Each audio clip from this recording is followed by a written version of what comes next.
Halo guys, masih bersama saya di channel YouTube saya, Tere TSP Channel ya guys. Kali ini kita mau bahas tentang PKPN ya guys, Peraturan Keamanan Penerbangan Nasional. So, jangan lupa kalian browsing di Google atau di Mozilla ya, kalian browsing. Tuh, di situ nanti ada, kalian klik aja Tere TSP Channel ya guys.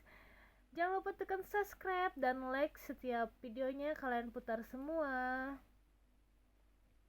Saya sudah share tentang cara pembuatan CV, surat lamaran dan sebagainya ya guys. Kalian bisa lihat semuanya.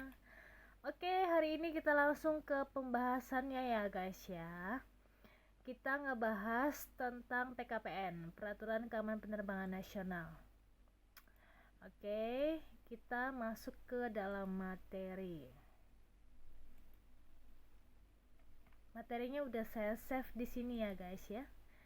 Kita lihat. Oke. Sebentar ya.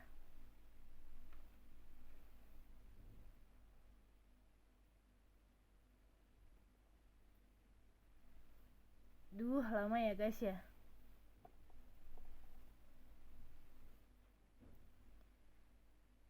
Nah, ini dia Peraturan Keamanan Penerbangan Nasional. Oke, PKPN ya. Dan internasional, oke. Di sini kita akan ngebahas poin-poinnya, itu ada sekitar 91 lembar ya. Semuanya sudah saya rangkum dalam sebuah PowerPoint.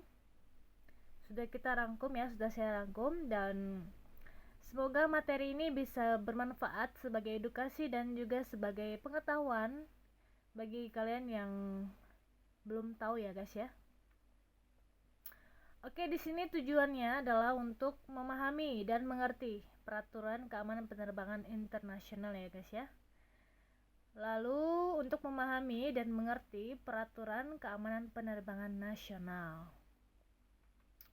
Oke, ini ada hal yang kalian harus ketahui adalah itu ya, memahami dan mengerti. Oke, tentang peraturan keamanan penerbangan nasional dan penerbangan nasional. Oke. Ya, kita langsung masuk ke dalam materinya ya guys ya. Materi pembahasan peraturan keamanan penerbangan. Oke, di sini kita ngebahas tentang definisinya dulu ya.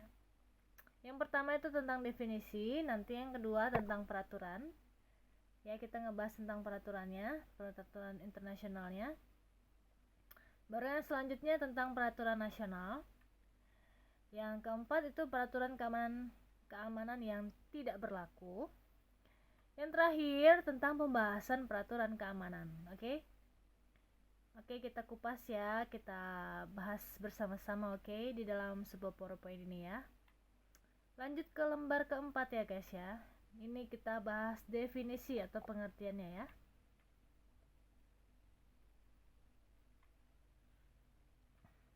Oke. Pasti banyak yang belum tahu dong ya tentang bandara udara tuh apa sih artinya? Bandara itu singkatan dari bandar udara ya guys ya. Bandar udara sendiri itu adalah ya kawasan di daratan ya, dan atau perairan dengan batas-batas tertentu yang digunakan sebagai tempat pesawat udara mendarat dan lepas landas, naik turun penumpang, bongkar muat barang, dan tempat perpindahan intra dan antar moda transportasi yang dilengkapi dengan fasilitas keselamatan dan keamanan penerbangan serta fasilitas pokok dan fasilitas penunjang lainnya ya guys ya. Oke, kita lanjut ke pengertian PKPN. Nah, ini dia PKPN ya. PKPN itu singkatan dari Peraturan Keamanan Penerbangan Nasional. Oke, guys. Nah, di sini PKPN itu adalah dokumen tertulis yang memuat peraturan, prosedur, dan langkah-langkah pengamanan yang diambil untuk melindungi penerbangan dari tindakan melawan hukum. Oke, guys.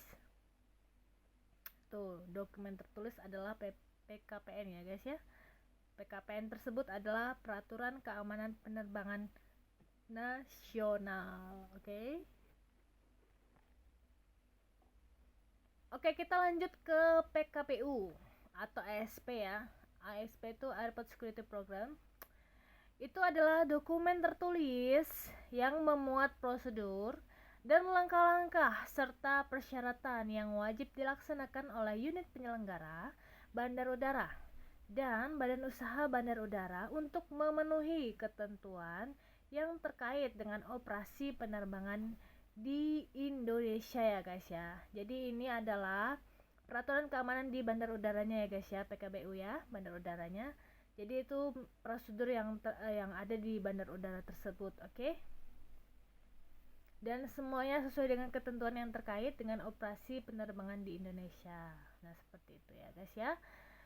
Lanjut kita keamanan penerbangan ya. Keamanan penerbangan adalah suatu keadaan yang memberikan perlindungan, oke?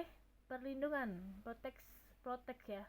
Perlindungan kepada penerbangan dari tindakan melawan hukum melalui keterpaduan pemanfaatan sumber daya manusia, fasilitas, dan prosedur. Oke guys, nah itu dia. Nih, ini kita masuk, tadi definisinya sudah selesai ya, kita masuk ke lembar ke-6 ya. Di sini kita membahas tentang tindakan ya, tindakan yang melawan hukum itu.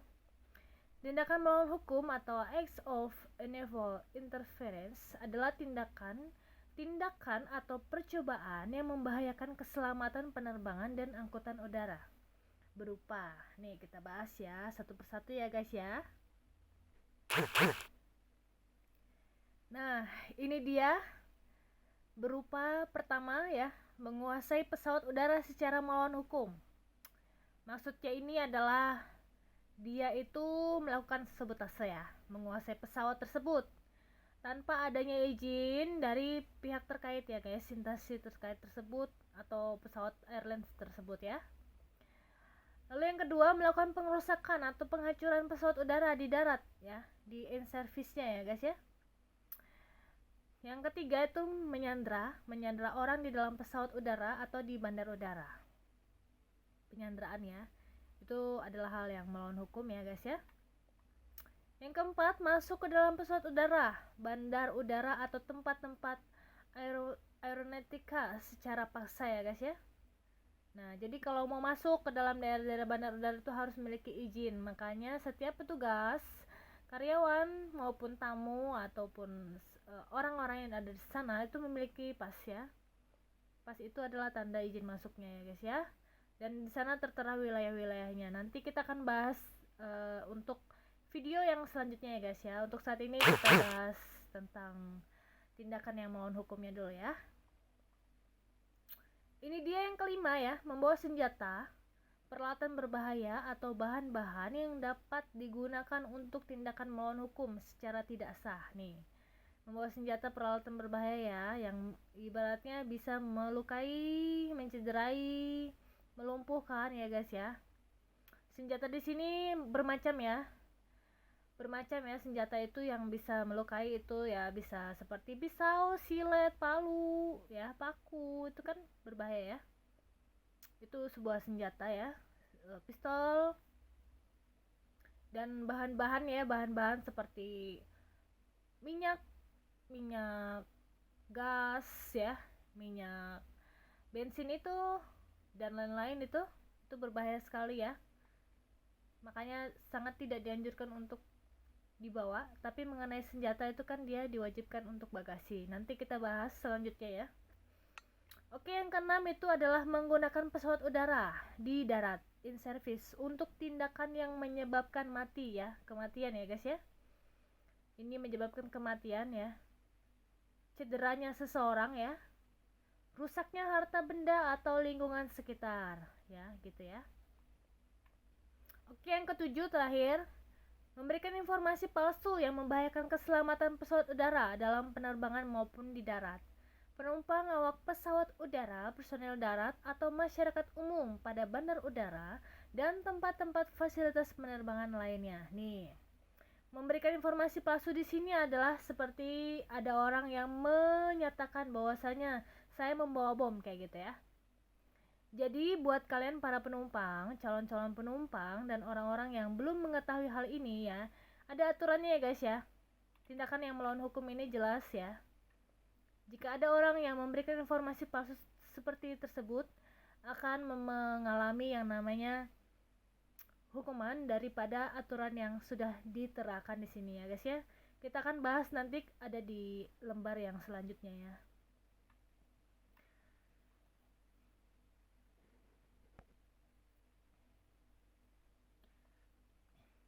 Kita masuk ke lembar ketujuh ya guys ya. Definisi ancaman bom. Nah, ini dia tadi ya yang saya bilang ancaman bom ya guys ya. Nih, memberikan informasi palsu ya. Nah, ini ancaman bom. Nah, itu tadi ancaman bom adalah suatu ancaman lisan atau tulisan ya guys ya, dari seseorang yang tidak diketahui atau sebaliknya, yang menyarankan atau menyatakan apakah benar atau tidak bahwa keselamatan dari sebuah pesawat udara yang dalam penerbangan atau di darat atau bandar udara atau fasilitas penerbangan atau seseorang mungkin dalam bahaya karena suatu bahan peledak. Nah, itu tadi ya. Karena adanya informasi ya, ada telepon ataupun ada barang yang mungkin tertinggal dan ada informasi hal-hal tersebut, nah itu adalah ancaman bom ya. Jika kalian melihat ada rangkaian seperti baterai, kabel-kabel seperti itu juga, itu adalah hal yang perlu diwaspadai. Jika kalian melihat hal tersebut, kalian bisa menginformasikan kepada petugas terkait ya guys ya.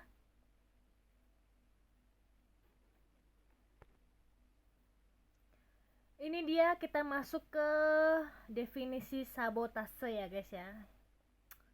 Sabotase. Nih.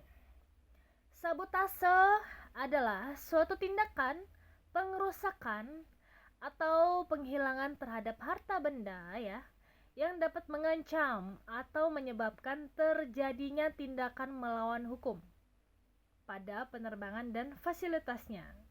Seperti tadi yang saya sebutkan ya guys ya, ada orang yang menggunakan pesawat atau mengambil alih sebuah airline ya, pesawat tersebut tanpa ada izin, lalu dia membuat sesuatu yang sangat berbahaya ya guys ya, seperti menodong dan lain-lain ya.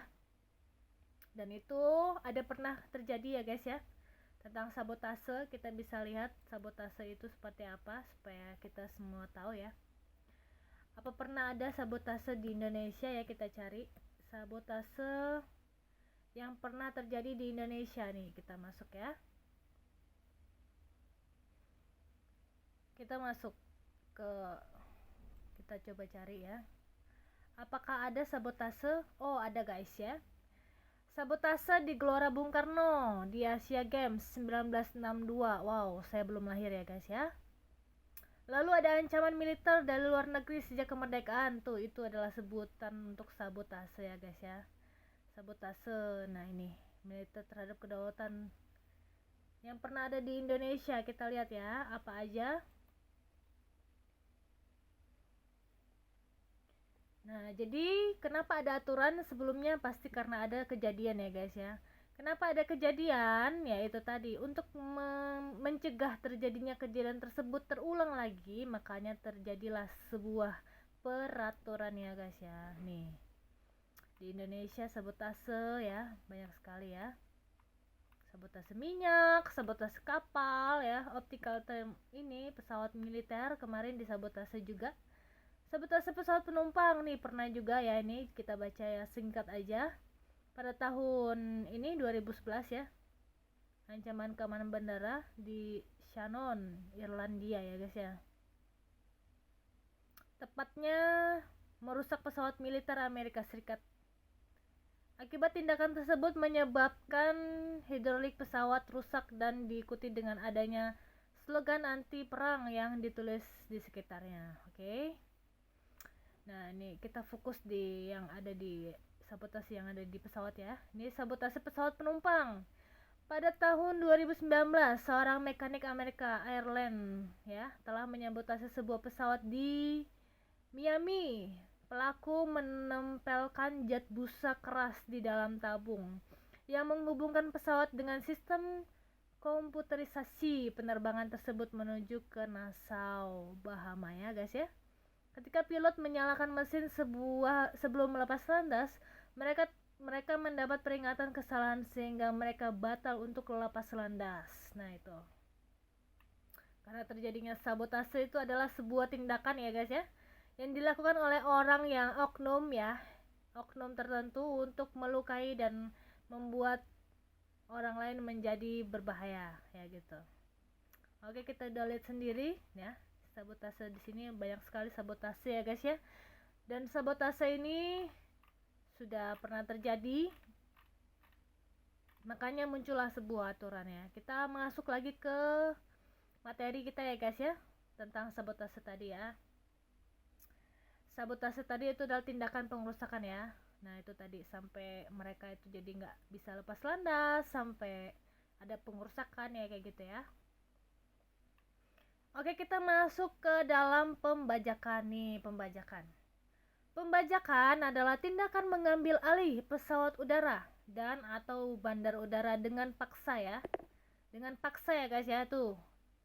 Dengan paksa atau tanpa izin, termasuk tindakan pencurian pesawat dengan maksud tertentu. Oke. Coba kita cari lagi di sini. Pembajakan yang pernah terjadi.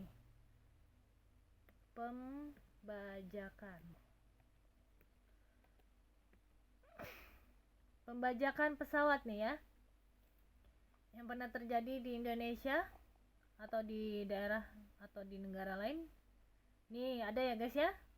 Nih 9 peristiwa pembajakan pesawat yang pernah terjadi ya guys ya. Kita coba untuk mereview ya, untuk bisa mereview dan biar semuanya juga pada tahu ya bahwasanya pernah ada pembajakan, dan aturan ini terjadi karena memang pernah ada kejadian pembajakan, jadi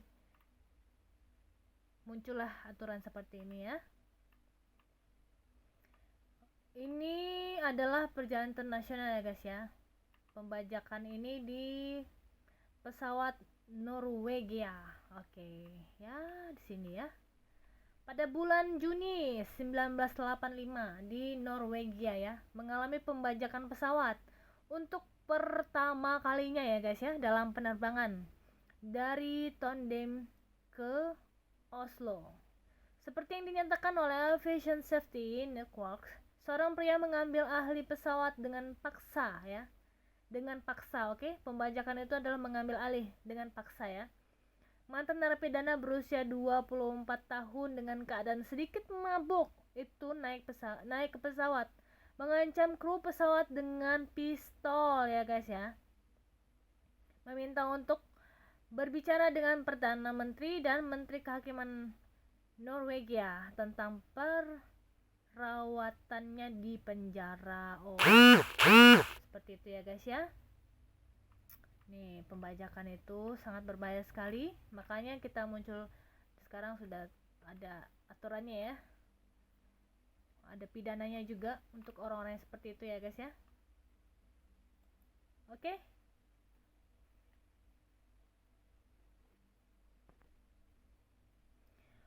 Oke, kita sekarang masuk di pengertian penyanderaan ya. Penyanderaan adalah tindakan mengancam ya, mengancam penumpang, penerbang dan atau personil kabin yang digunakan sebagai sarana atau alat untuk mencapai tujuan penyandera. Oke, kita lihat langsung ya supaya kita semua sama-sama mengerti ya, kita sama-sama belajar di sini ya guys ya. Penyanderaan tuh gimana ya, biar langsung ada di sini. Ada contohnya ya, dan memang sudah terjadi penyanderaan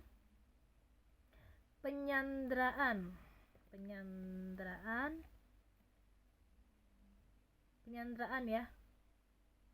Gimana sih tulisannya gitu ya, penyanderaan pesawat. Coba kita cari nih, penyanderaan pernah ada ya guys ya. Oke. Nah, jadi di sini sudah pernah terjadi ya guys ya penyanderaan. Makanya muncul aturan seperti ini ya guys ya. Pada Selasa nih di sini ya, saya share di Google ya. Ini semua materi ini ada di Google ya. Kita sama-sama belajar dan sama-sama mereview ya guys ya, supaya kalian juga tahu kenapa ada aturan tersebut. Itu semua untuk melindungi dan membuat kita safety semuanya satu sama lain dan saling menjaga satu sama lain ya guys ya. Ya, di situ pada Selasa 31 Maret 1981 dini hari ya guys, pembajakan pesawat ini menjadi semakin menegangkan. Pesawat itu telah dibajak sekitar 4 hari oleh komando jihad. Wow, komando jihad ya guys ya. Operasi pembebasan pun dilaksanakan di Bandara Don Muang, Bangkok, Thailand. Operasi itu hanya berlangsung dalam waktu 3 menit saja. Oke. Nah, ini dia penyanderaan ya. Jadi selama 4 hari ya, orang-orang yang ada di dalam pesawat itu disandra oleh ini. Tadi ada namanya di sini, komando jihad ya. Jadi selama 4 hari mereka disandra di situ ya. Alasannya karena dia jihad tuh tadi di situ ya. Mungkin detailnya nanti kalian bisa baca sendiri tentang penyanderaan yang pernah terjadi ya, baik itu secara internasional maupun nasional ya guys ya. Oke, kita lanjut lagi ke materi kita ya guys ya. Oke, tadi kita udah ngebahas soal tentang ancaman bom, sabotase, pembajakan, penyanderaan ya. Mungkin bisa dimengerti sampai di situ ya. Kita masuk ke dalam pengendalian keamanan, security control ya guys ya. Pengendalian keamanan di sini adalah penerapan suatu teknik ya atau tindakan untuk mencegah disusupkannya atau terbawanya barang dilarang, prohibited item. Ya, barang dilarang itu adalah prohibited item. Jadi kalau kalian pernah dengar tuh atau pernah baca ya, di setiap bandara itu sering tertulis prohibited item ya, itu adalah barang-barang dilarang. Biasanya itu ada di SCP ya, saat pemeriksaan di security checkpoint ya guys ya. Pada saat pemeriksaan di ruang tunggu, mau ke ruang tunggu itu ya, nanti ada di situ barang-barang prohibited item, barang-barang dilarang ya, yang dapat digunakan untuk melakukan tindakan melawan hukum. Nah, itu dia. Tuh, kita bahas di sini prohibited item itu apa aja sih sebenarnya ya, kita bahas ya di sini ya guys ya. Biar kita sama-sama belajar di sini ya. Barang-barang gimana tadi? Gimana tulisannya?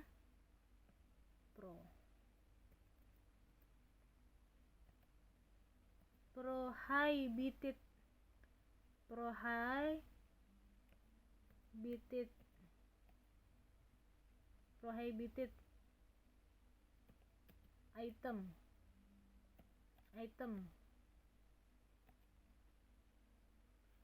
Nah, nih ada prohibited item nih ini ya. Prohibited yang digunakan sebagai bagasi tercatat dikategorikan sebagai. Nah, kita lihat prohibited item tuh apa aja sih? Ya. Apa aja? Nah. Oke, kita sama-sama belajar ya guys ya. Prohibited item itu apa aja sih? Ya, nah di sini ada di Google ya. Oke. Nah, kita mengenali barang terlarang, prohibited item. Prohibited item itu ada eksplosif ya. Explosive good. Nah. Terus ada gas yang dimanfaatkan, dicairkan atau dilarutkan dengan tekanan ya. Flammable liquid ya. Flammable solid, oxidation substance, organization perits, toxic. Nah, itu kita coba kita klik ya. Coba kita klik supaya kita sama-sama tahu ya, kita sama-sama belajar di sini. Dan saya juga sama-sama mereview ya. Biar kita juga sama-sama mengenali ya tentang prohibited item ini ya. Nah, kita mengenal barang-barang terlarang ya, prohibited item itu ya, yang ada di pesawat itu ya. Oke. Dari sekian banyak barang kiriman, nah ini adalah tentang kiriman ya. Oke, kita langsung saja ke prohibited itemnya ya. Explosive good ya, explosive. Nah, jenis barang ini dianggap berbahaya karena mudah meledak, oke? Eksplosif itu artinya mudah meledak. Yang termasuk barang jenis ini antara lain nih, bom, mesin, ya, peluru, petasan, dan kembang api, oke? Oke, jadi kalau kalian ya ada yang bawa kembang api, terus ada yang bawa petasan, terus disita sama petugas pengamanan bandar udara, jangan protes ya guys ya, karena itu termasuk prohibited item, oke? Kalian harus paham di sini ya. Dan di sini bisa di-share di Google, oke? Tinggal cari aja tadi ya, saya sudah jelaskan ya, tinggal dicari aja ya. Oke, saya ulang lagi ya. Prohibited item itu ada di sini. Yang pertama ini ada berapa nih prohibited item? Ada banyak contohnya ya, ada 8 ya, 9. Oke, kita pertama tadi eksplosif ya guys, explosive good. Contohnya tadi di sini adalah bom, mesin, peluru, petasan, dan kembang api, oke? Yang kedua itu adalah gas yang dimanfaatkan atau dicairkan atau dilarutkan dengan tekanan ya guys ya. Nah, ini dia. Barang yang masuk dalam jenis ini adalah barang yang mudah terbakar. Jika ditekan atau compressed deep, refrigerate, atau mudah menguap seperti ini ya. Butan itu ya. Hidrogen, propen, ethylene, dan korek api gas. Nah, nih. Di sini jelas ya guys ya. Jadi kenapa ya korek api kalian disita ya guys ya. Di sini jelas sekali, sangat jelas ya.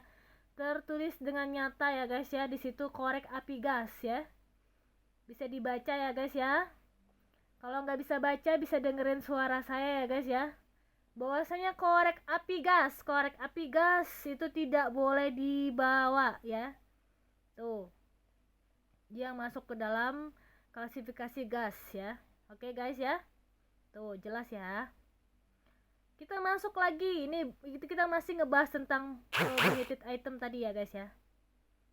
Kita masih ngebahas soal itu. Yang ketiga adalah flammable liquid. Oke. Ketiga ini adalah flammable liquid. Barang yang masuk dalam jenis ini adalah barang-barang yang bersifat cair ya. Dan mudah terbakar. Misalnya nih jelas di sini ada tulisannya ya, alkohol, thinner, solar, dan bensin nih. Ini tidak boleh diangkut, tidak boleh dibawa ya, oke guys ya. Jadi kalau kalian bawa alkohol itu yang buat ini, yang buat tangan itu ya guys ya. Yang buat tangan ada kan? Supaya nggak kena corona katanya ya. Tapi itu nggak boleh dibawa guys, karena ini tadi flammable liquid ya. Bukan masalah corona, memang ada aturannya ya guys ya. Jadi setiap petugas pengamanan bandar udara itu melakukan aturan sesuai aturan yang ada tertulis ya guys ya. Nah di sini ada tulisannya dan ada contohnya jelas tuh jelas ya, bisa dibaca. Kalau nggak bisa baca bisa dengarkan suara saya ya. Oke. Kita lanjut lagi ke flammable solid ya. Nih, nomor 4 ya. Ini masih prohibited item yang kita bahas ya guys ya. Biar kita sama-sama tahu ya. Biar semuanya tahu, paham gitu ya. Nih, barang yang masuk dalam jenis ini adalah benda padat ya. Dan mudah terbakar melalui gesekan dengan benda sekitar. Nih, misalnya nih korek api. Nih lihat, korek api lagi keluar guys. Jadi korek api itu adalah gas dan flammable solid ya guys ya. Nih tadi gas, dia juga termasuk ke dalamnya ya. Korek api guys ya, di sini jelas ya. Bisa dibaca ya. Di dalam flammable solid juga dia termasuk ya. Nih korek api nih, sulfur dan seloid ya. Nih. Ini ada flammable solid. Oke guys. Nah itu dia. Kenapa jadi disita korek api kalian ya? Itu karena ini nih. Sudah jelas. Tidak boleh dibawa ya. Itu termasuk dalam prohibited item. Oke guys. Oke, kita langsung masuk ke dalam oxidizing ya. Oxidizing substance. Dan organic peroxide ya. Ini masih prohibited item ya yang kita bahas ya. Kita bahas ini masih prohibited item, oke? Jadi, oxidizing ini adalah termasuk dalam prohibited item ya. Artinya itu adalah ini barang yang dimaksud itu adalah barang-barang yang mudah menguap ya guys ya, menguap. Dan jika dihirup, manusia dapat menyebabkan pusing ya, pusing sakit kepala ya guys ya, atau mengantuk ya, teguring, mengantuk Jarsidin. Kalau orang Banjar tuh. Kalau orang turu, kalau orang Jawa bilang turu katanya. Kalau orang apa ya? Kalau orang Jawa orang Medan bilangnya modom. Modom. Ngerti ya? Oke? Termasuk juga barang yang menghasilkan O2. O2 itu adalah oksigen ya guys ya, O2. Kalau CO2 itu karbon dioksida. Oke? Di sini ngerti ya? O2 itu oksigen ya. Yang dapat mengakibatkan kebakaran ya guys ya, atau oxidizing substance ya, oke. Misalnya nah di sini tertulis jelas ya, amonium nitrat, ventilator, kalsium surate ya, dan blazes ya. Ini sangat berbahaya ya guys ya, sangat berbahaya sekali. Ini termasuk dalam oxidizing substance yang mudah terbakar ya guys ya, bisa menyebabkan pusing, mengantuk ya, sampai mengakibatkan orang kekurangan nih jadinya oksigennya hilang gara-gara ini. Oke?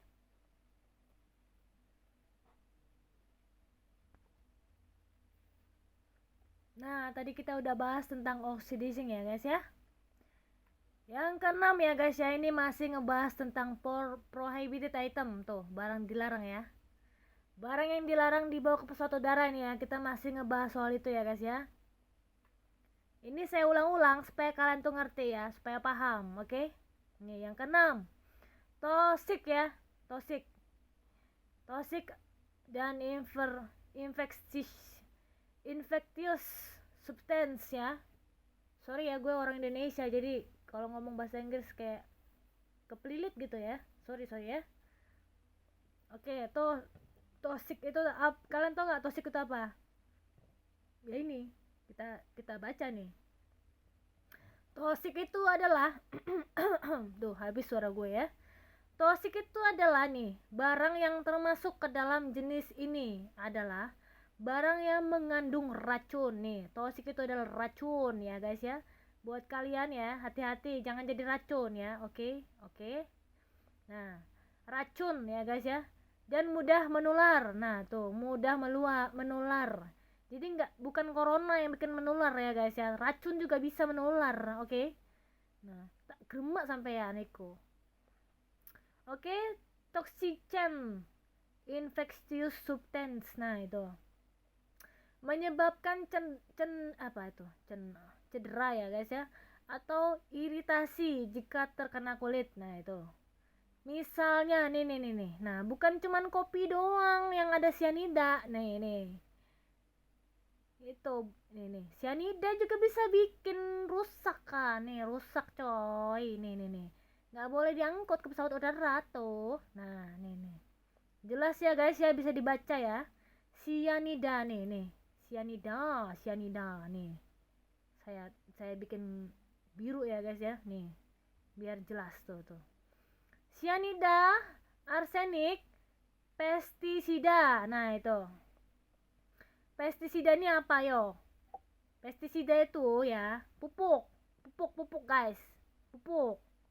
Nah, jadi kalau ada orang bawa pupuk terus ditahan ya jangan marah-marah karena emang nggak boleh gitu loh ya kan ya. Ada di situ guys. Oke. Nanti tak geremak sampean iku. Nah, wes iku toh.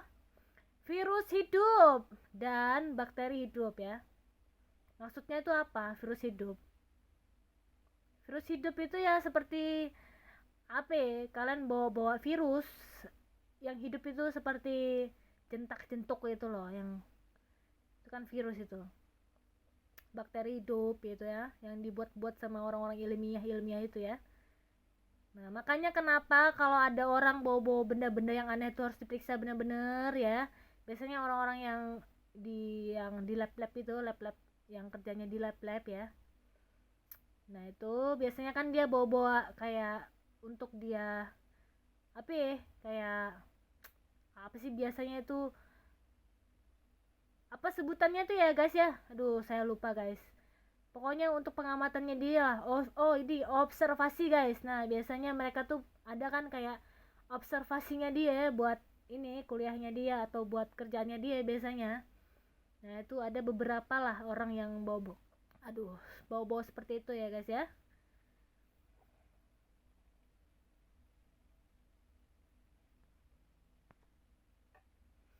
Nah itu dia ya, bakteri hidup. Barang ini sangat berbahaya bagi manusia dan benda yang ada di sekitarnya ya guys ya. Nah itu tadi. Nah ini masih ada kelanjutannya nih. Nih kita tekan next ya. Jadi kita masih ngebahas soal prohibited item ya guys ya. Nih saya jelaskan lagi ya. Saya ulang-ulang terus biar paham gitu loh. Bahwasanya ini lagi ngebahas tentang prohibited item ya. Prohibited item. Oke? Okay? Tuh.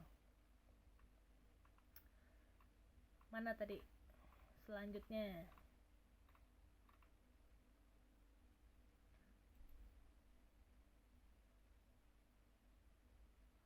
Oke ya, cukup sampai di sini aja ya. Sepertinya yang harus kita bahas ya.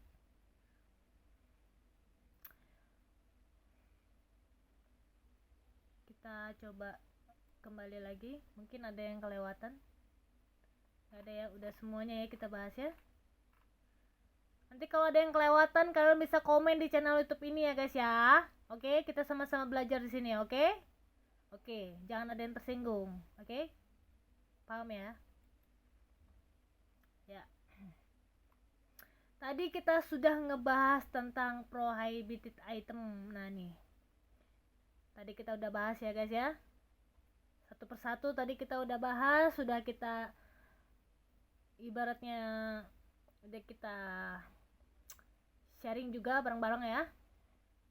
Oke, ini saya mau share juga ke teman-teman ya tentang pemeriksaan keamanan ya, security screening. Nah ini tadi security screening ya, SCP ya, security screening. Nah penerapan suatu teknik atau cara lain untuk mengenali atau mendeteksi barang dilarang, prohibited item yang dapat digunakan untuk melakukan tindakan melawan hukum. Nah ini dia. Jadi ya waktu kalian mau masuk ke ruang tunggu itu ada kan pemeriksaan ya kan guys, pemeriksaan, inget gak? Nah waktu kalian mau masuk ke ruang tunggu ya, tiketnya diperlihatkan ke petugasnya ya guys ya. Terus disuruh tuh tunjukkan KTP. Kenapa KTP-nya dicek? Supaya tiket dengan KTP itu kita bisa tahu, oh ini orangnya bener, oh sesuai dengan identitasnya, kayak gitu ya guys ya. Karena sesuai dengan Undang-Undang Nomor 1 Tahun 2009 tentang tata cara penerbangan itu ya guys ya, jelas nanti di situ ya. Kita lihat dulu ya tentang undang-undangnya biar kalian tuh paham dan detail jelas gitu ya guys ya. Di sini ya kita klik Undang-Undang Nomor 1 tentang penerbangan guys.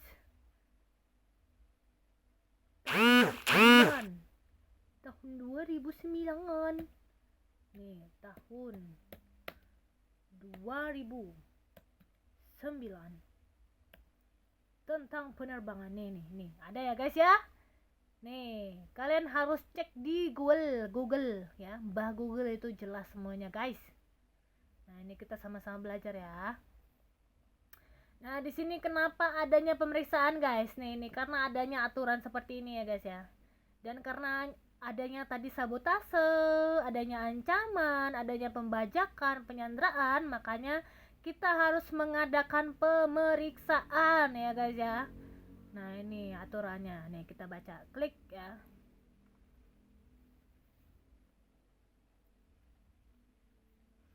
Oke, kita baca secara ini aja ya, secara singkat aja ya guys ya. bahwasanya di Undang-Undang Nomor 1 Tahun 2009 ini ya mengatur semua kegiatan penggunaan wilayah udara ya, navigasi penerbangan, pesawat udara, bandar udara, pangkalan udara, angkutan udara, keselamatan dan keamanan penerbangan serta fasilitas penunjang dan fasilitas umum lain yang terkait. Kelestarian lingkungan di Indonesia. Semua pesawat udara asing yang melakukan kegiatan dari dan atau ke wilayah Negara Kesatuan Republik Indonesia NKRI, juga semua pesawat Indonesia yang berada di luar wilayah NKRI. Nah, itu ya. Di sini jelas ya bahwasanya Undang-Undang Nomor 1 ini semuanya menjelaskan tentang tata cara pemeriksaan juga ya, guys ya. Di sini juga mengatur tentang undang-undang nih, upaya pengembangan teknologi Indonesia nih juga ada ya, guys ya, pada bab ini bab berapa nih? 5, 6 ya. Dan bab berapa nih?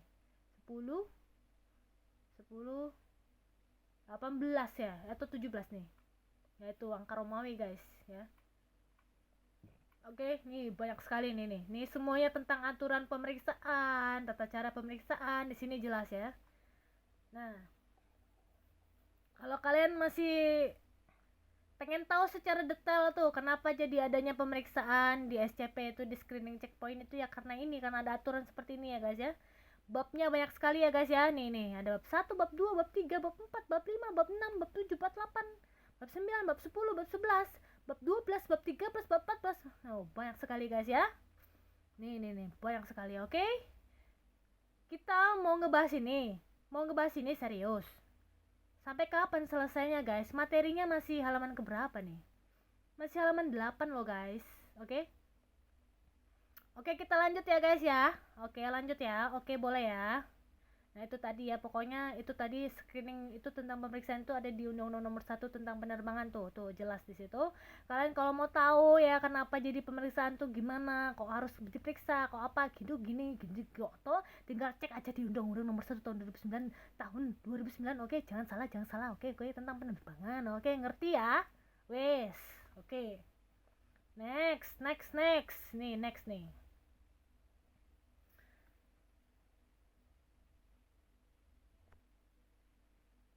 Nah, ini dia penyisiran keamanan pesawat udara ya, Aircraft Security Scars ya.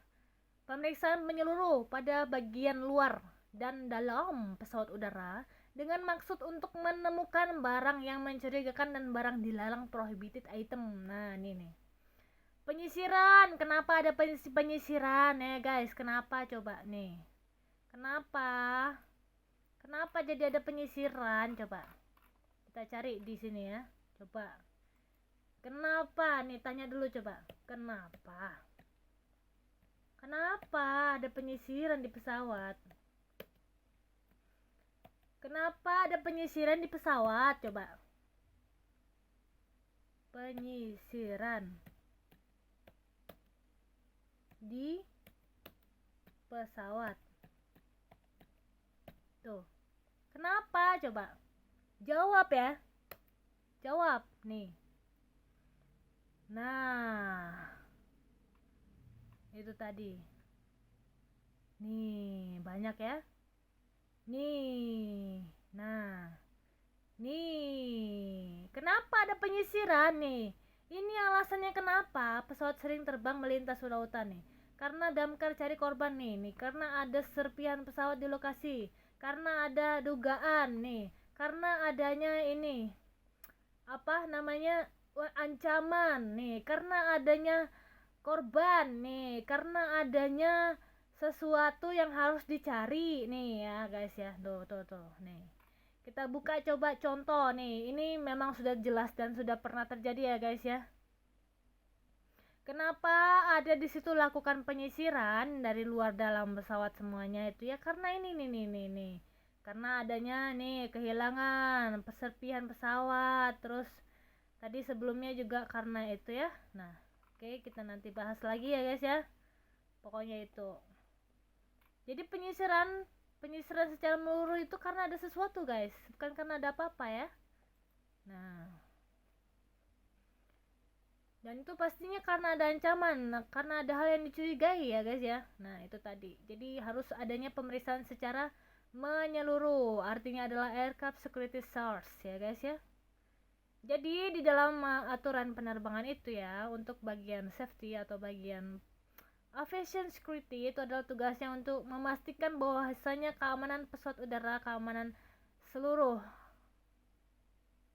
angkutan daripada penumpang maupun angkutan lain itu aman dan bebas dari ancaman ya guys ya, dan tidak melakukan tindakan melawan hukum tuh yang pasti ya guys ya. Nah di sini ada lagi nih barang dilarang prohibited item ya, tadi sudah kita jelaskan secara detail ya guys ya, kita udah bahas secara detail ya. Barang dilarang tadi prohibited item adalah barang yang dapat digunakan untuk melumpuhkan guys, melukai dan menghilangkan nyawa orang lain, serta untuk melakukan tindakan melawan hukum yang meliputi alat peledak, barang berbahaya, alat-alat berbahaya, dan senjata ya guys ya. Nah ini tadi alat peledak ya guys ya, alat peledak explosive device adalah alat yang dapat dipicu untuk meledak. Nah tadi bom tadi ya. Barang berbahaya dangerous good adalah barang bahaya atau dapat membahayakan kesehatan, keselamatan, harta benda, dan lingkungan. Nah itu tadi apa tadi yang kita bahas? Ayo apa? Ayo yang bikin pusing tadi apa? Yang bikin pusing guys, coba kita lihat tadi ya, kita back ya. Yang bikin pusing tadi apa tuh?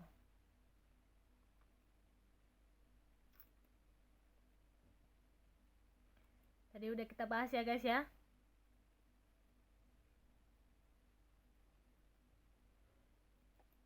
Oke, kita lanjut aja ya. Barang berbahaya dangerous good ya adalah barang atau bahan yang dapat membahayakan kesehatan, keselamatan, harta benda, dan lingkungan ya guys ya. Nah itu dia. Apa coba? Contohnya apa coba nih? Dangerous good yang dapat membahayakan kesehatan, keselamatan, harta benda, ayo apa? Barang-barang atau bahan, ayo coba. Seperti contohnya misalkan pestisida ya, cyanida tadi tuh, itu kan berbahaya ya, dapat membahayakan kesehatan juga ya. Tuh, lingkungan juga ya. Racun rumput itu, toksik tadi ya. Alat-alat berbahaya dan disebut artikel. Nih, dan disebut artikel tuh artinya alat yang menyerupai ya. Adalah alat atau benda tumpul ya yang dapat dipergunakan untuk mengancam, mencederai, melumpuhkan, dan membuat orang tidak berdaya. Contohnya di sini itu yang sering terjadi di terminal, yang sering terjadi ya dari pengalaman saya itu adalah pistol mainan ya guys ya. Jadi kadang-kadang tuh ya sampai argumen sama petugas itu, penumpang ya sama petugas itu gara-garanya ini kan cuma pistol mainan bu, ini kan hanya pistol mainan, ini tidak mengancam, ini tidak bisa mencederai, tapi itu adalah dan disebut artikel. Nah, kenapa jadi dikelompokkan dan disebut artikel? Karena dia menyerupai. Biar gimana pun walaupun itu mainan itu adalah sebuah pistol ya. Makanya pistol itu dilarang untuk dibawa ke atas pesawat, ke kabin ya guys ya. Itu disarankan untuk di bagasi ya. Dan setiap petugas pengamanan bandar udara itu memastikan bahwasanya itu adalah mainan ya. Dicek benar-benar ya. Banyak juga sekarang ya, sisir bentuknya kayak pisau ada. Ikat pinggang bentuknya juga kayak pisau ada ya. Ada lagi yang terbaru ini, jarum benang itu bentuknya kayak pisau ada. Nah itu tadi banyak sekali ya, macam-macam ya. Oke, kita lanjut ke senjata, weapon ya. Adalah suatu benda atau alat yang dirancang untuk membunuh, melukai, melumpuhkan, dan membuat orang tidak berdaya. Ayo apa? Apa coba? Contoh yang bisa membuat orang lain tidak berdaya, bisa membunuh. Apa coba? Yang dirancang silet. Sadar nggak silet bisa melumpuhkan, bisa melukai, bisa membunuh, bisa membuat orang tidak berdaya. Silet, walaupun hanya kecil, letaknya bisa di silet, letaknya bisa di dompet ya. Letaknya bisa di mana saja, di kantong, di dompet, di mana aja bisa karena kecil ya guys ya. Tapi itu dirancang, dibentuk, diolah, dan itu bisa membunuh, bisa melukai guys, bisa melumpuhkan. Nah, jadi kenapa kalau ada petugas yang menyita silet kalian itu karena apa? Coba, karena itu adalah weapon ya. Karena itu bisa membunuh, bisa melukai, bisa melumpuhkan ya guys ya. Paku kecil, mau paku picik, mau paku apa, itu bisa melukai guys, digesek terluka guys, ya nggak? Terluka kan? Ya nggak sih? Nah, oh bendanya kecil aja mbak, ini cuma kecil, ini cuma satu, ini ke bawah mbak, atau apapun itu ya alasannya, itu adalah weapon ya guys ya. Nah itu tadi ya.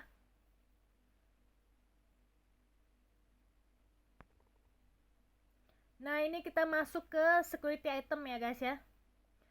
Security item adalah senjata atau alat peledak yang dilarang dibawa ke dalam kabin pesawat udara ya, dan hanya diizinkan sebagai bagasi tercatat atau disimpan dalam kotak khusus ya, security item box ya, yang kuat, yang cukup kuat ya, dan terkunci ya guys ya.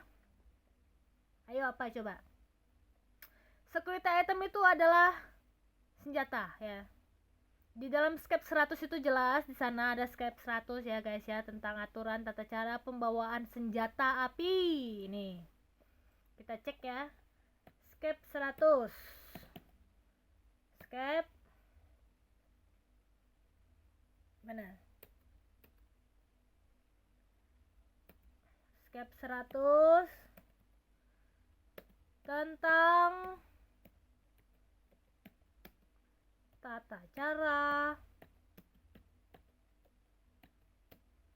pembawaan nih.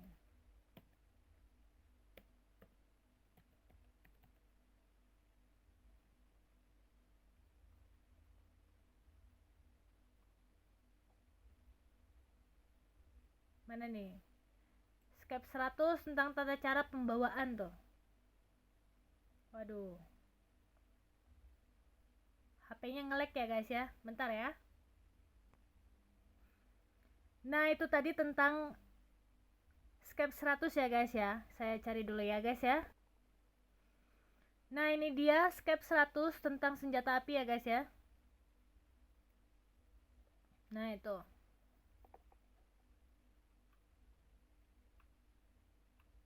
Nih, penanganan senjata api ya guys ya. Nih. Semuanya itu diatur dalam skep 100 ya, tentang tata cara pembawaan pemeriksaan senjata api ya. Penumpang pesawat dibolehkan bawa senjata dan peluru asalkan nih ya. Nih, kita lihat ya. Penumpang yang membawa senjata api beserta peluru harus menyerahkan senjata dan pelurunya kepada petugas check-in dengan didampingi petugas pengamanan bandara. Ini kata Polana dalam siaran pers Senin 25 Februari ya. Di mana dia menambahkan selanjutnya senjata yang diterima tersebut akan dimasukkan ke dalam kategori security item, sedangkan pelurunya sebagai dangerous good ya guys ya. Peluru tersebut dikategorikan adalah dangerous good ya. Security itemnya itu adalah senjatanya itu ya, pistolnya itu ya guys ya. Nah itu semua sesuai. Nah ini penyerahan senjata api beserta peluru kepada petugas check-in ini harus dilakukan sendiri oleh pemilik ya, atau pemegang senjata, dengan ketentuan memperlihatkan surat izin penguasaan atau kepemilikan senjata api beserta peluru dari instansi yang berwenang dan surat dinas bagi pejabat dan petugas negara ya guys ya. Nah itu tadi ya. Ini iklannya ini mengganggu sekali ya. Oke, di situ secara jelas ya guys ya. Ini senjata api beserta peluru yang diserahkan harus dalam keadaan terpisah, sehingga senjata api tersebut dalam keadaan tidak terisi ya, tidak berisi peluru atau kosong ya guys ya. Nah itu tadi. Nah, regulasinya itu yang mengatur adalah nih tentang Permen Hub nomor 80 2017 tentang program penerbangan nasional ya, serta SKEP 100 nih tadi ya yang saya bahas ya.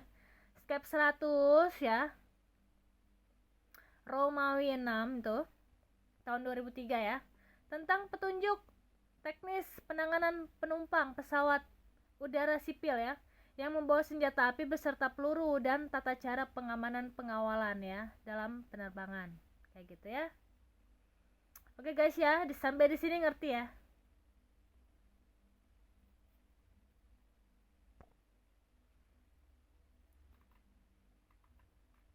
Oke, tadi kita udah ngebahas ya guys ya tentang senjata api ya guys ya. Tuh. Security item ya guys ya. Tadi udah kita bahas tentang security item. Lanjut kita ke materi selanjutnya ya, tentang peraturan internasional, aneks-aneks ya guys ya. Aneks-aneks ini aturan, dokumen manual atau teknisnya, konvensi internasionalnya ya guys ya.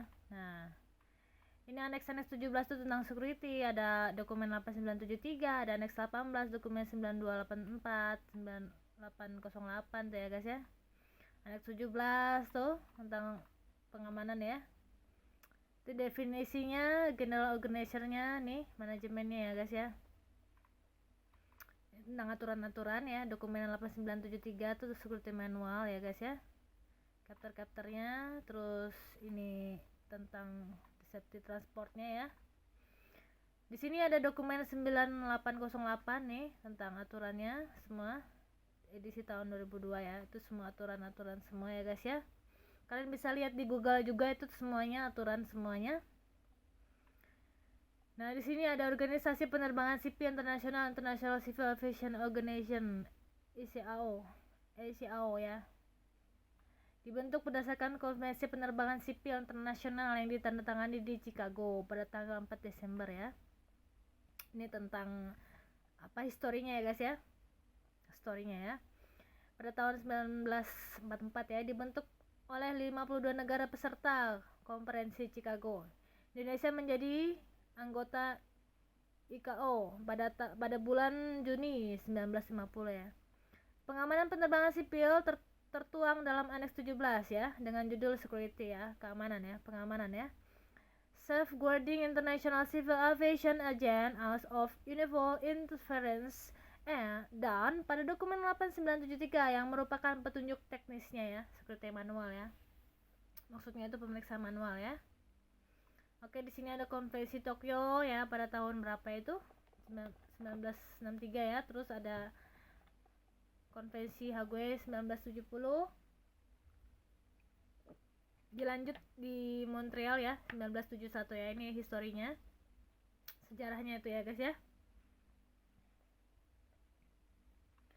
Nah nih, waktu itu ada tindakan melawan hukum ya, paksaan, ancaman itu. Ini pernah ada kejadian ya. Ini tadi yang kita cari-cari ya. Ini sabotase juga pernah ada tahun 1971 ya guys ya, di Montreal ya. Tuh. Sabotase itu tindakan melawan hukum yang terkait dengan pesawat udara ya, sedang dalam penerbangan dinas ya. Sedang dalam penerbangan dinas dan juga pengerusakan fasilitas navigasi udara atau penyampaian informasi palsu ya guys ya. Nah, ini belum diklarifikasi ya guys ya tentang Montreal Protocol ini, yaitu adalah tindakan kekerasan melawan hukum di Bandar Udara Internasional terhadap orang, fasilitas pesawat udara dan gangguan pelayanan. Nah, itu tahun 1988 ya. Kayaknya gua belum lahir guys, belum lahir tuh. Montreal Konvensi 1991 ya guys, ini pernah juga ada berkaitan dengan pemberian tanda atau sifat dan peledak plastik untuk memudahkan pendeteksian. Nah itu storynya tadi, historinya ya guys ya. Di sini adalah peraturan nasional. Tadi kita membahas tentang peraturan internasional ya guys ya. Ini kita masuk di peraturan nasionalnya ya guys ya. Oke, peraturan nasional itu nanti yang kita bahas itu adalah tentang undang-undang ya, peraturan pemerintah, keputusan presiden, peraturan menteri, keputusan direktur jenderal perhubungan udara ya. Oke, ada 5 pembahasan yang akan kita bahas nanti. Di sini ada peraturan nasional, undang-undang ya. Undang-Undang nomor 2 tahun 1976 ya. tentang pengesahan Konvensi Tokyo tadi tahun 1963, Konvensi The Hague 1970, dan Konvensi Montreal tahun 1971. Undang-Undang Nomor 4 tahun 1976 ini perubahan dan penambahan beberapa pasal dalam KUHP ya, bertalian dengan pelunasan berlakunya ketentuan perundang-undangan pidana, kejahatan penerbangan dan kejahatan terhadap sarana dan prasarana penerbangan. Nah, ini masuk ya tadi ya, kita sudah pernah tadi kita bahas juga ya, ini tentang undang-undang ini. Undang-Undang Nomor 1 tahun 2009 ini tentang penerbangan ya guys ya. Di sini tertera secara jelas ada berapa bab, itu banyak sekali babnya. Di situ semuanya tentang aturan-aturan, tata cara pemeriksaan dan lain sebagainya ya guys ya. Oke. Nah, di sini peraturan nasional, peraturan pemerintahnya ya guys ya. Peraturan Pemerintah Republik Indonesia Nomor 3 tahun 2021 tentang keamanan dan keselamatan penerbangan. Nah, ini. Keputusan Presiden Republik Indonesia Nomor 63 tahun 2004 tentang pengamanan objek vital nasional. Nah, objek vital itu artinya objek yang memang sangat terbatas dan tidak bisa semua orang melaluinya ya guys ya, objek vital itu ya. Peraturan nasional, peraturan Menteri Perhubungan ya guys ya, ini peraturan Menteri Perhubungannya ya. Peraturan Menteri Perhubungan PM 33 tahun 2015. Oke, pengendalian jalan masuk exit control ke daerah keamanan terbatas di bandar udara ya. Peraturan Perhubungan ya, PM 92 itu tahun 2015 tentang program pengawasan keamanan penerbangan nasional. Peraturan Menteri Perhubungan PM 137 tahun 2015 tentang program pendidikan dan pelatihan keamanan penerbangan nasional. Nah, jadi di sini saya mau jelaskan ya guys ya, apa bedanya APSEC dengan security ya guys ya. APSEC itu singkatan dari Aviation Security. Aviation itu artinya penerbangan, security adalah keamanan penerbangan. Nah, setiap petugas APSEC ya, Aviation Security itu memiliki pelatihan nih. Nah, ini sudah diatur dalam peraturan menteri ya guys ya, nih ada yang ngatur. Ini yang mengatur ini bukan kami, bukan dari pihak pekerjanya ataupun apapun ya, ini semua diatur dari menteri ini nih. Peraturan Menteri Perhubungan PM 137 tahun 2015 ya. Bahwasanya program pendidikan dan pelatihan keamanan penerbangan nasional, artinya setiap petugas APSEC itu wajib hukumnya untuk melakukan pendidikan ya guys ya. Jadi kami memiliki yang namanya lisensi. Oke guys ya, lisensi. Nah, tadi kan kita ngebahas itu tadi ya, tentang peraturan ya. Peraturan Menteri Perhubungan PM 137 itu ya. Nih. Di sini ya, bedanya APSEC sama security itu yaitu tadi, dia melakukan pendidikan pelatihan ya guys ya. Nih. Ini seperti saya ya. Saya melakukan pendidikan pelatihan ini waktu itu saya pendidikan pelatihan lisensi basic ya guys ya. Ini kita itu di bawah Kementerian Perhubungan ya guys ya. Nih. Menteri Perhubungan ya guys ya. Nih. Jadi setiap petugas yang melakukan pelatihan pendidikan seperti ini memiliki lisensi nih. Ini adalah lisensinya guys ya. Ini buat basic ya guys ya. Nih, ini contohnya ya. Dan ini yang saya punya, pengalaman saya ya. Saya adalah seorang APSEC. Saya pendidikan pelatihan basic. Nah, ini ada foto kita nanti di situ dan tanda tangan ya guys ya. Nah, tuh ya. Waktu itu saya tahun 2014 ya. Kebetulan fotonya lepas kemarin ya. Ada fotonya kemarin saya tapi lepas. Karena ini sudah lama sekali. Ini. Nah, ini saya sudah sekolah lagi ya guys. Ini lisensi basic ya guys ya. Ini pertama. Nah, ini lisensi junior. Untuk basic ini dia adalah petugas yang tahu tata cara pemeriksaan ya guys ya. Tapi dia belum bisa mengetahui tentang X-ray. Jadi dia belum bisa mengaplikasikan X-ray gitu ya. Kalau untuk lisensi junior ya, saya punya 2 lisensi ini. Saya sudah mengikuti yang namanya pelatihan pendidikan basic dan saya juga mengikuti pendidikan junior ya guys ya. Saya sudah bisa mengaplikasikan sebuah mesin X-ray ya guys ya. Saya juga bisa mengetahui barang-barang yang dilarang, yang tidak boleh diangkut dengan menggunakan mesin X-ray yaitu. Makanya kita saat kita pelatihan itu ada namanya tes CBT ya guys ya. CBT, CBT namanya. Nah, ini saya foto ya, tanda tangan, oke. Ini terbaru kemarin saya junior ABSEC tahun 2017. Nah, ini diperpanjang lagi kemarin, saya sudah perpanjang 15 Januari dan masih berlaku ya sampai 2023 ya guys ya. Oke, ini adalah namanya lisensi guys ya. Dan ini dikeluarkan oleh Kementerian Perhubungan ya. Nah, tidak sembarangan ya. Seorang ABSEC harus memiliki ini. Jika seorang ABSEC tidak memiliki ini, dia tidak bisa bekerja ya, karena ini adalah pegangannya. Ini seperti SIM ya guys ya, surat izin. Surat izin dia bertugas. Kalau dia tidak memiliki ini, artinya dia belum lulus dan belum bisa bekerja di dunia penerbangan, kayak gitu ya. Oke guys, nah mengenai ini nanti kalau ada yang mau tanya ya, tentang pendidikannya seperti apa, materinya apa, nanti kalian bisa tanyakan saya, bisa komen di kolom komentar ya guys ya. Jadi bedanya security dengan ABSEC adalah ini ya. ABSEC memiliki lisensi seperti ini, kita memiliki pendidikan pelatihan ya.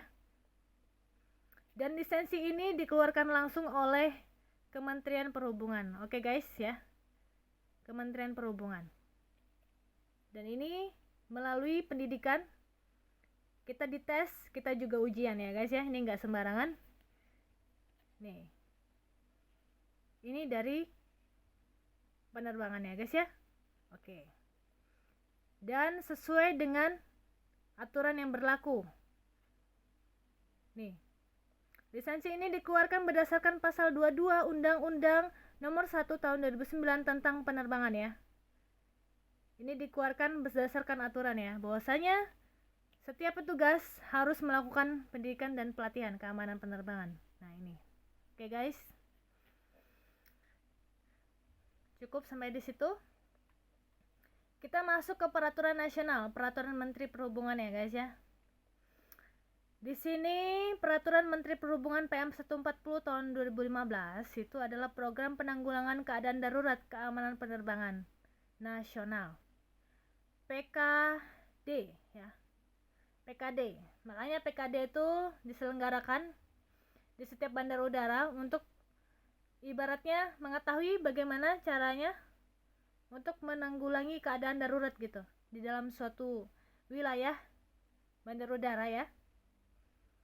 Makanya terkadang itu kalau kalian pernah waktu ke bandara ya, mohon maaf sedang ada kegiatan pengamanan penanggulangan keadaan darurat ya, ini tadi nih. Karena memang sudah ada peraturannya dari Menteri Perhubungan ya, PM 140 di situ tentang programnya ya. Nah, di sini kita dilatih untuk terus mengetahui dan mengingat terus tata cara penanggulangannya ya jika terjadi keadaan darurat. Sehingga jika terjadi keadaan darurat secara tidak sengaja, kita sudah benar-benar tahu apa yang harus kita lakukan dan apa yang harus kita kerjakan ya guys ya. Nah, itu karena sudah ada aturannya, nanti program-programnya itu nanti internal ya guys ya. Ini peraturan Menteri Perhubungan PM 167 ya tahun 2015 itu tentang akses ya, akses kontrol ya. Perubahan atas peraturan Menteri Perhubungan PM 33 tahun 2015 tentang pengendalian jalan masuk akses kontrol ke daerah keamanan terbatas ya di bandar udara. Itu ya guys ya. Nah, di sini ada peraturan Menteri Perhubungan nomor PM 90 tahun 2013 tentang keselamatan pengangkutan barang berbahaya dengan pesawat udara ya. Oke, kita lanjut ke peraturan nasional peraturan Menteri Perhubungan ya guys ya. Peraturan Menteri Perhubungan PM 94 itu tentang perubahan atas peraturan Menteri Perhubungan nomor PM 137 2009 tentang program pendidikan dan pelatihan keamanan penerbangan nasional. Nah, ini tadi pendidikan dan pelatihannya ya. Nah, itu tadi ini sehingga mendapatkan ini lisensi ini ya. Karena ada itu tadi PM 137 tahun 2015 ya. Lanjut tentang peraturan Menteri Perhubungan nomor PM 58 itu tentang perubahan itu, tentang keselamatan pengangkutan barang berbahaya. Tuh. Dengan pesawat udara ya. Lanjut di KM 25 tahun 2005 ya, itu mengenai pemeriksaan penumpang diangkut ke bandar udara. Lanjut kita ke Peraturan Menteri Perhubungan. Peraturan Menteri Perhubungan nomor PM 80 tahun 2017 tentang program penerbangan nasional ya. Di situ ada PM 53 ya, tentang pengamanan kargo ya, di situ. Nah, jadi di kargo itu juga ada aturannya ya guys ya, tidak sembarangan ya. Nah, itu pos rantai pasok, suplai klaim, kargo dan pos yang diangkut dengan pesawat udara. Peraturan Menteri Perhubungan nomor 78 tuh tentang pengenaan sanksi administrasi terhadap pelanggaran peraturan perundang-undangan di bidang penerbangan ya guys ya. Nih. Jadi kalau ada sesuatu ya yang kita tidak melakukan aturan ini ya, seandainya nih petugas abseknya tidak memiliki lisensi nih, tidak memiliki lisensi, tidak ada pelatihan ya, tidak ada ujian seperti itu ya, dia akan dikenakan sanksi administratif nih ya, nih. Tuh, karena tidak melakukan aturan nih, tidak melakukan aturan gitu ya. Itu contohnya ya.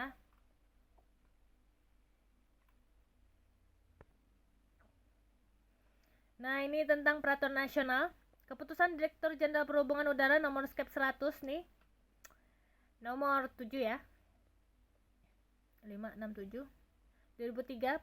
Petunjuk teknis penanganan penumpang pesawat udara sipil yang membawa senjata api nih, beserta peluru dan tata cara penanganannya tuh. Penanganan tahanan ya. Di sini ada aturannya ya, guys ya. Skep 100 ya. Skep 43 itu tentang aerosol ya. Penanganan aerosol ya. Skep 160 tentang sertifikat tadi, sertifikat kecakapan personil pengamanan penerbangan sipil.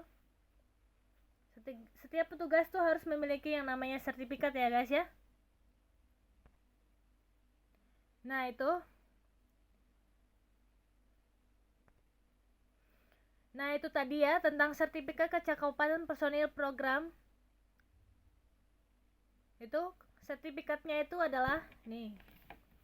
Ini yang punya saya ya, guys ya. Saya share ke teman-teman supaya teman-teman tuh ngerti ya, supaya tahu ya. Kita saling share aja ya. Ini punya saya. Ini adalah sertifikat ya, guys ya. Ini waktu saya inisial basic ya, guys ya. Nah, ini adalah sertifikatnya dari Farin Training Center. Farin Training Center ini dari Denpasar ya, guys ya, Bali. Oke.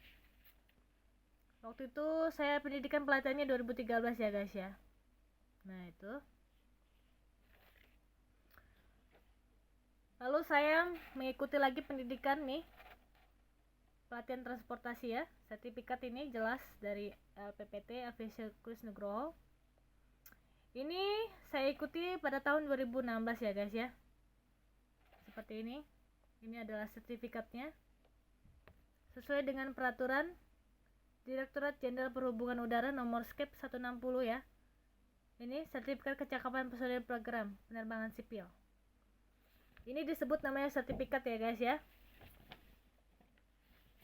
Ini namanya sertifikat. Kalau ini tadi namanya lisensi ya, guys ya. Nah, ini adalah pegangan kita saat kita bekerja. Oke. Hal ini sangat penting sekali. Ini sangat penting sekali ya. Tanpa ini kita tidak bisa bekerja di dunia penerbangan. Terkhusus di aviasi AFSEC ya, guys ya. Aviation Security ya, guys ya. Dan kita juga memiliki sertifikat compliant ya. Di situ kita diajarin tentang rem safety awareness ya. Tentang penanganan. Ini waktu itu di Tangerang tahun 2012 ya. Saya di Tangerang 2012 ya, guys ya. Itu tentang rem safety. Ini tentang aviation security awareness ya. Aviation security awareness-nya juga di Tangerang pada Agustus kemarin di tahun 2012 ya, guys ya. Lembaganya itu adalah training center ya, guys ya. Nah, ini. Lalu kita juga mengikuti yang namanya Dangerous Good Awareness. Nah, setiap absek, petugas absek itu harus mengetahui tentang Dangerous Good Awareness ya. Sertifikatnya ada dan lembaganya jelas ya. Di situ melakukan pelatihan dan pendidikan ya, guys ya. Ini sertifikat-sertifikat kita dan ini adalah pegangan kita saat kita bekerja. Untuk ini itu tidak boleh hilang karena ini adalah pegangan ya, guys ya. Dan ini setiap kali bertugas saat berdinas kita harus membawanya. Karena sewaktu-waktu bila ada audit gitu ya, akan ngecek ini saat kita bertugas gitu loh. Karena tanpa ini kita tidak bisa bertugas. Ini adalah SIM ya guys ya. Kalau untuk kalian naik kendaraan tanpa SIM kalian nggak bisa naik kendaraan. Nah seperti itu. Nih kami juga saat kita bekerja di daerah bandar udara tanpa ini seorang absek ya tidak bisa bekerja tanpa ini. Oke? Dan ini melalui pendidikan, pelatihan, ujian ya. Dan tidak mudah gitu ya. Oke, kita lanjut ke peraturan Direktorat Jenderal Perhubungan Udara nomor SKEP 275 ya, tentang tata cara pemeriksaan keamanan penumpang, personil pesawat udara dan barang bawaan yang diangkut ke pesawat udara dan orang perseorangan ya guys ya. Itu tadi diatur dalam SKEP 2765 ya. Lanjut ke peraturan nasionalnya di Peraturan Direktur Jenderal Perhubungan Udara nomor SKEP 260 ya, tentang sertifikat peralatan keamanan penerbangan ya. Jadi seluruh peralatan keamanan penerbangan itu memiliki sertifikat semuanya ya guys ya. Dan jelas sudah dirilis dan sudah layak untuk digunakan gitu ya.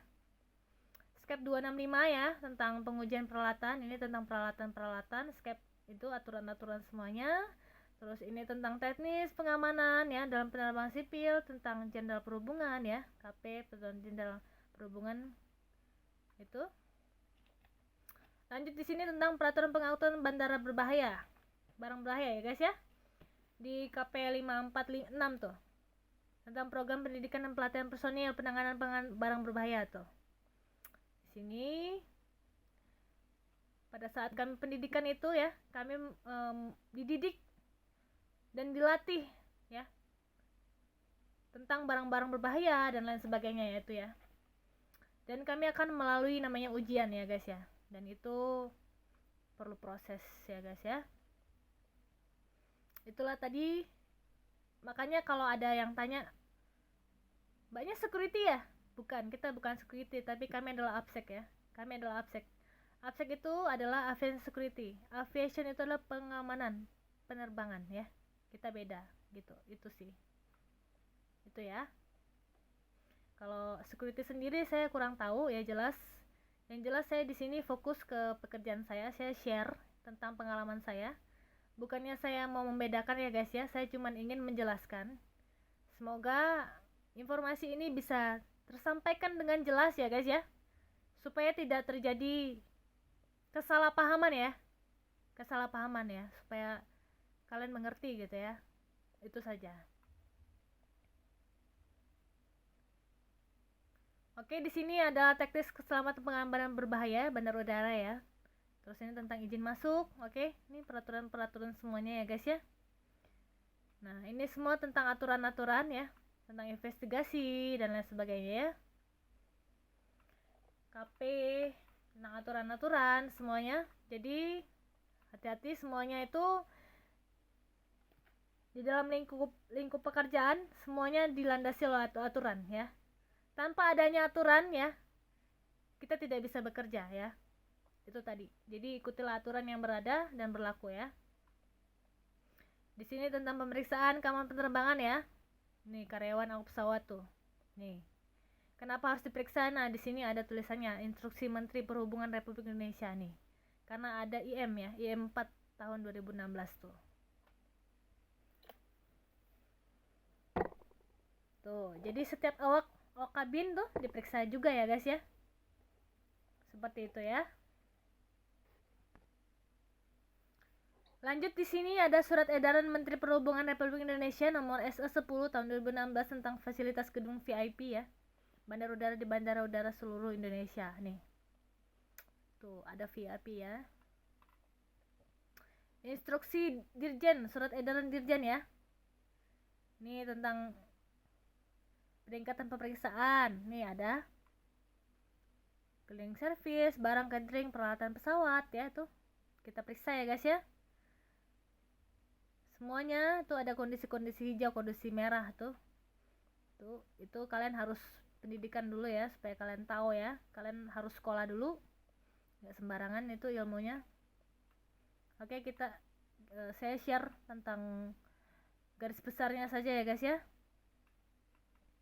Ini aturan-aturan ini kalian cukup tahu aja. Nah, ini pegangan kami saat kami berdinas ya guys ya. Jika ada suatu komplain dari penumpang, "Bu, kenapa Bu? Silat saya disita Bu." Nih aturannya Bu. Nah, "Bu, kenapa Bu? Paku saya disita Bu." Ini aturannya Bu. "Bu, kenapa Bu? Pistol mainan anak saya disita Bu." Kenapa Bu? Nih, ini aturannya Bu gitu. Jadi kita bekerja sesuai dengan aturan ya guys ya. Seperti itu ya. Jadi di sini ada skep ya tentang penerbangan penumpang, barang dan kargo diangkut pesawat udara sipil nih.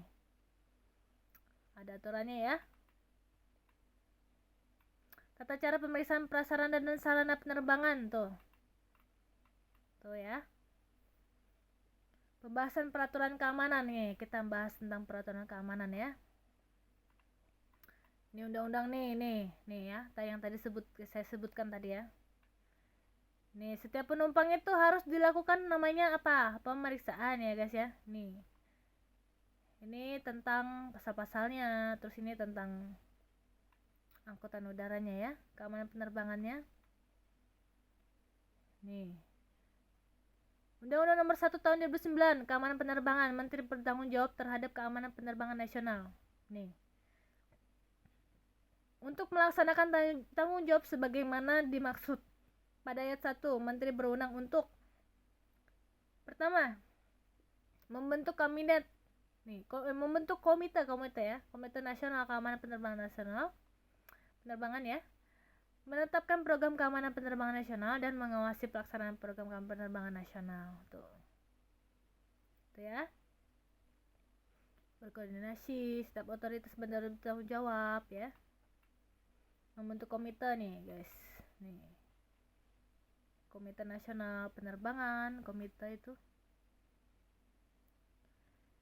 dalam pelaksanaan program keamanan penerbangan nasional dan pelaksanaan program keamanan bandara. Nah, itu nanti akan dibandingkan ya. Pengawas penerbangan Undang-Undang Nomor 1 nih.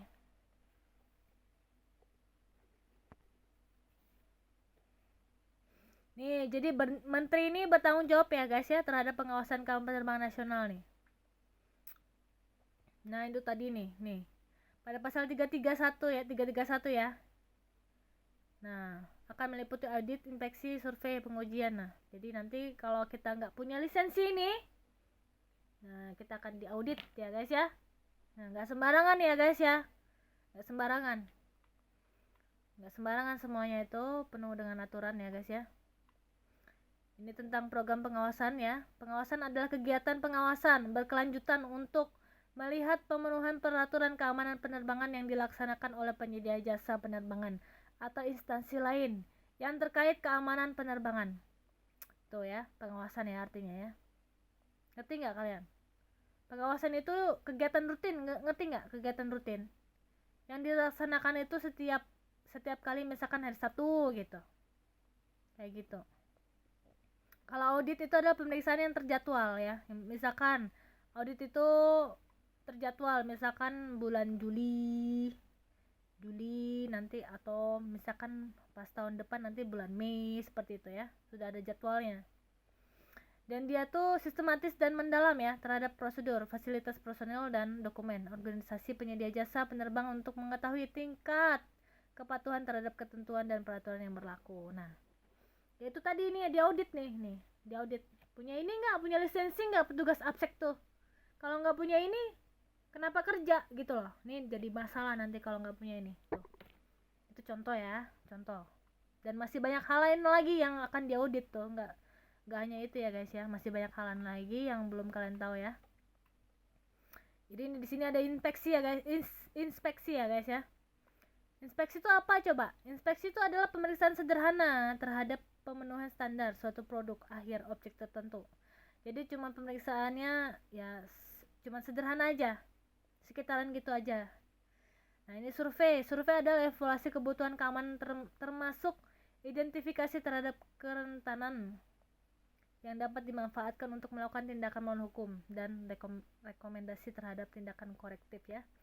Survei itu kayak kita tuh pengecekan ya guys ya, misalkan ada kerusakan di sini dicek, kerusakan di situ dicek kayak gitu. Oh ini ada ini nih, misalkan pagarnya nih ada yang apa, yang ada yang pengkor, ada yang rusak, ada ini diperbaikin seperti itu ya.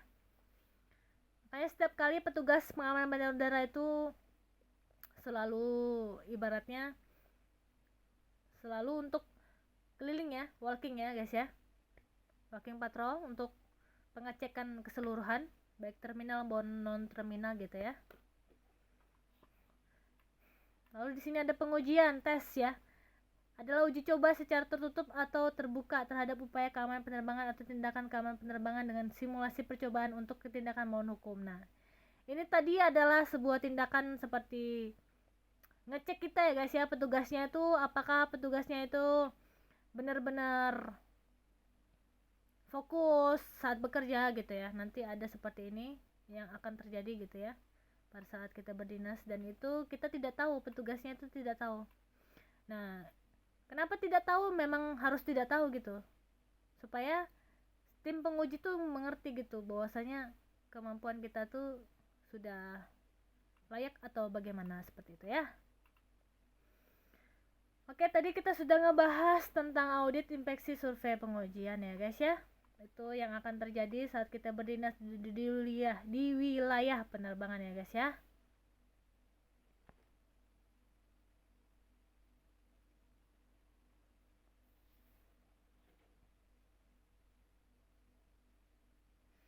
Tuh jadi di situ ya guys ya ada peraturan pemerintahan nomor 3 tuh tentang kantong diplomatik ya guys ya. Nah itu banyak sekali aturan-aturannya semua. Diplomat ya guys ya, aturan tentang pembawaan diplomat ada, benda atau dokumen khusus nih, rahasia juga ada ya, semuanya diatur di dalam sebuah aturan ya guys ya.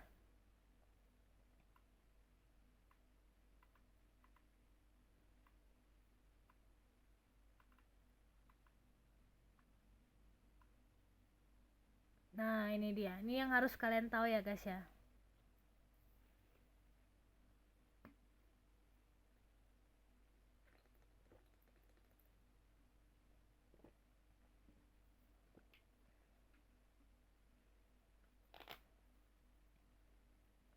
Tuh jadi di situ penanggulangan tindakan melawan hukum ya. Setiap orang dilarang melakukan tindakan melawan hukum ya yang membahayakan keselamatan penerbangan dan angkutan udara. Menguasai secara tidak sah pesawat udara ya, yang tadi yang sedang terbang atau yang sedang di darat ya. Menyandra orang di dalam pesawat udara atau di bandar udara. Masuk ke dalam pesawat udara, daerah keamanan terbatas, bandar udara, dan wilayah fasilitas aeronautika secara tidak sah ya. Membawa senjata, barang, dan peralatan ya. Menyampaikan informasi palsu dan membahayakan keselamatan. Ini hampir sama dengan tadi yang internasional ya. Ini kan kita ngebahas tentang nasional. Yang tadi internasional hampir sama penanggulangannya. Aturannya aja yang ada beberapa yang agak beda ya, tapi mirip-mirip juga ada, yang sama juga ada gitu. Fasilitasnya juga itu harus, efektivitas peralatannya juga harus lengkap semuanya itu. Nih skep 100 ya. Petunjuk teknis penanganan penumpang pesawat udara sipil yang membawa senjata api beserta peluru dan tata cara pengamanan pengawalan tahanan dalam penerbangan sipil ya guys ya. Nih harus kalian perhatikan secara detail, fokus, dan harus harus mengerti ya. Penumpang dilarang membawa senjata api dan peluru ke kabin pesawat. Nah tuh ya, ingat tuh, dilarang ya. Penumpang wajib menitipkan senjata api dan peluru kepada siapa tuh? Pengangkut pada waktu check-in. Contoh, misalkan kalian naik pesawat Garuda nih, kalian lapor sama petugas check-in, Bu, Pak, saya bawa senjata api, saya bawa pistol, pelurunya sekian. Nah itu nanti diarahkan tata caranya, itu sesuai dengan skep 100 tadi ya. Sebelum diserahkan, peluru dikeluarkan dari senjata dan dilakukan sendiri oleh pemiliknya. Nah itu, nih. Jadi, yang melakukan pengosongan itu adalah pemiliknya ya guys ya, yang punya senjata, yang punya pistol. Jadi bukan petugas check-innya, bukan petugas dari petugasnya itu yang ada di check-in, atau petugas security check-innya, atau abseknya gitu, bukan. Tapi yang memiliki, pemilik yang mengosongkan ya guys ya. Senjata api dan peluru diperlakukan sebagai security item dan dangerous good ya. Jadi senjatanya itu security item, pelurunya itu dangerous good. Nah, dan disimpan terpisah ya di kargo kompartemen selama penerbangan. Nah, itu Scape 100 tuh ya, batasan peluru yang dapat diangkut, maksimal kalibernya 99 mm ya. 12 butir per orang. Oke? Maksimal 100 butir per penerbangan. Satu penerbangan itu maksimal 100 tuh, ada tulisannya 100. Sorry, saya salah ngomong. Jadi dalam satu penerbangan itu boleh membawa 100 butir, dan itu 100 butir itu berapa orang tuh? Pokoknya maksimal untuk satu orang 12 butir tuh, nggak boleh lebih ya. Kalau kurang boleh kan maksimal tuh. Kurang boleh misalkan bawa 10, bawa 8, 9, nggak apa-apa. Pokoknya maksimal 12 butir gitu ya, satu orang. Pengangkut mengeluarkan tanda terima penyerahan senjata dan bertanggung jawab atas keamanan senjata dan pelurunya. Nah, jadi senjata tersebut, peluru tersebut adalah tanggung jawab penuh petugas Airlines ya. Airlines itu adalah pengangkut ya, pesawatnya ya. Jadi kalau ada kerusakan, pelurunya hilang atau apapun, kalian bisa komplain. Ya itu karena mereka kan bertanggung jawab. Nah, tapi untuk hal ini jarang sekali terjadi ya komplain ya, karena memang mereka sangat bertanggung jawab dengan tugasnya, dan itu memang sudah dipisah dengan kotak khusus ya guys ya. Security box ada khusus tempatnya. Jadi dijamin aman. Senjata dan peluru diserahkan kembali di pintu keluar kedatangan ya guys ya, di bandara tujuan.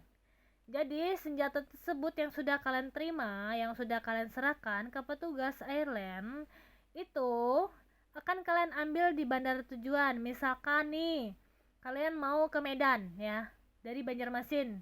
Kalau kita mau ke Medan itu kan harus transit tuh. Bisa transit di Jakarta, bisa transit juga di Surabaya. Tapi yang paling sering itu di Jakarta ya. Contoh aja kita ambil Banjarmasin, Jakarta, Medan. Nah, kalian kota tujuannya adalah Medan. Pesawat kalian adalah Lion Air contoh, atau Garuda ya. Contoh, misalkan Garuda aja nih. Garuda. Satu penerbangan ini tujuannya ke Medan. Kalian ambil pistol tersebut di Medan ya guys ya, jangan di Jakarta. Di Jakarta itu kalian transit, itu bukan tempat tujuan, oke? Ngerti ya sampai di situ ya? Sampai di situ ngerti ya? Kalian di tempat transit itu hanya lapor transit. Nanti diarahkan ke pesawat selanjutnya penerbangannya gitu ya. Oke, sampai di situ ngerti ya?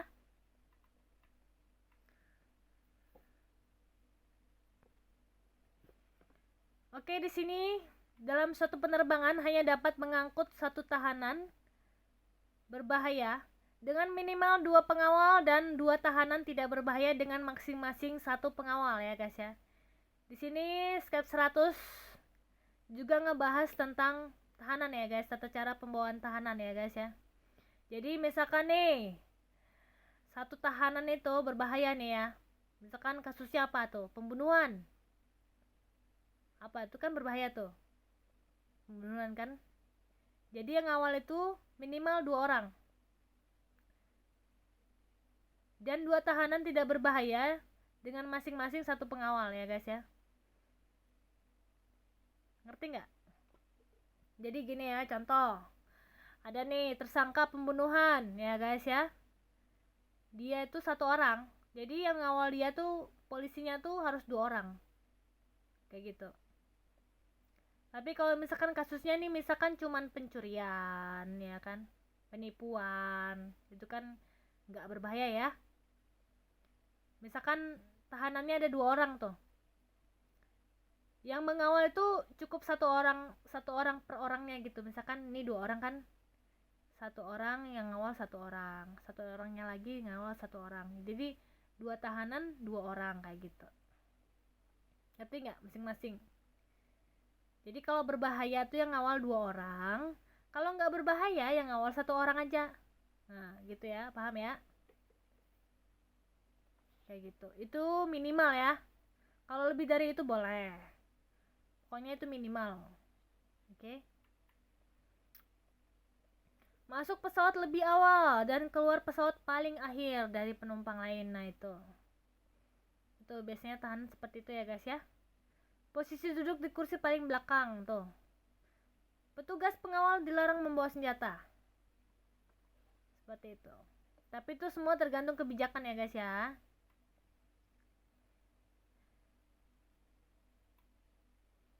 Tapi pada dasarnya senjata itu dibikin di mana? Di sini. Nih. Discrete item. Jadi apa dong? Jadi harus apa? Dilaporkan ke petugas check-innya. Jadi nggak dibawa ya guys ya. Petugas pengawal nggak boleh bawa senjata ya guys ya. Oke, sepakat ya. Oke, step ketiga ini tentang aerosol ya. Ini tentang aerosol. Ini tentang aerosol itu adalah minuman, perlengkapan kosmetik, obat-obatan, keperluan sehari-hari itu ya. Itu diperiksa ya. Terus ini cairan aerosol juga itu aturan-aturannya semuanya. Kalau kalian mau tahu lebih jelas nanti bisa komen lagi ya di channel ini ya, bisa tahu lagi. Saya mau share tentang aturan yang secara umum saja ya guys ya. Ini skep 160 itu petugas keamanan bandara udara yang melakukan pemeriksaan petugas pemeriksaan penumpang dan atau operator pelatihan security wajib memiliki SKP. SKP itu apa? Ayo, SKP itu apa? Ini SKP. Ini namanya SKP. Nih.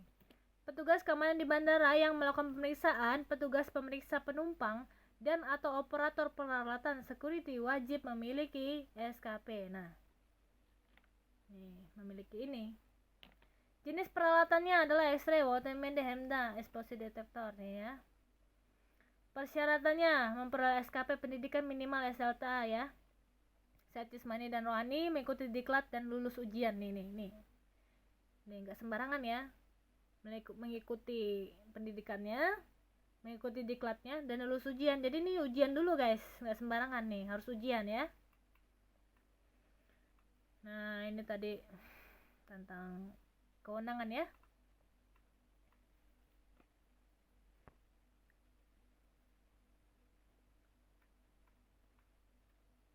Nah ini pengertian sertifikat peralatan keamanan penerbangan. Yang selanjutnya disebut sertifikat peralatan adalah tanda bukti bahwa peralatan keamanan. Nah tuh, peralatan keamanan juga diuji guys. Nah tuh, nggak sembarangan, diuji semua nih. Peralatan-peralatannya semuanya diuji ya guys ya. Dan dipastikan itu sudah teruji secara sertifikasinya. Nah itu ada orang-orang tertentu yang sudah di bidangnya ya guys ya. Itu oke. Nah jadi pemeriksaan penguji berkala nih. Peralatan telah selesai diperbaiki, terdapat indikasi peralatan tidak berfungsi dengan baik, itu akan diperbaiki ya. Peralatan dipindahkan ke tempatnya. Terima kasih. Nah jadi angka 1/1 itu adalah sinergi adaptif terpilih dan unggul ya guys ya. 1 kayak gitu. Terima kasih ya.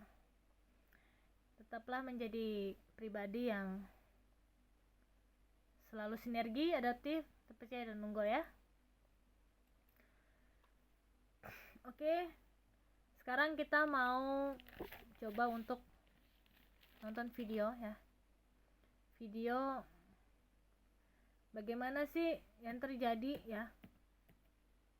Bagaimana jika di bandara itu di bandara tidak dilakukan pemeriksaan ya, tidak diperiksa. Apa yang terjadi ya guys ya? Coba kita lihat coba.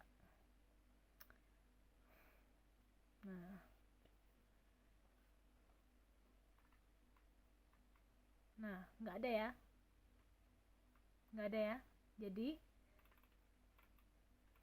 nggak pernah ya. Jadi kalau kalian mau naik pesawat udara itu harus diperiksa kayak gitu. Nggak ada, karena seluruh bandara udara itu akan melakukan pemeriksaan seperti itu. Akan melakukan pemeriksaan. Nah, ini coba kita lihat YouTube-nya barang-barang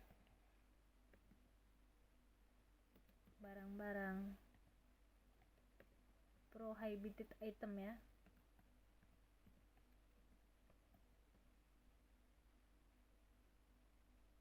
Prohibited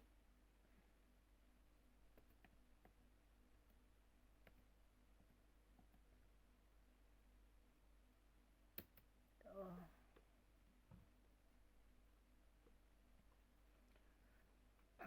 Nah, coba kita lihat ya, di sini ada gambar-gambarnya ya.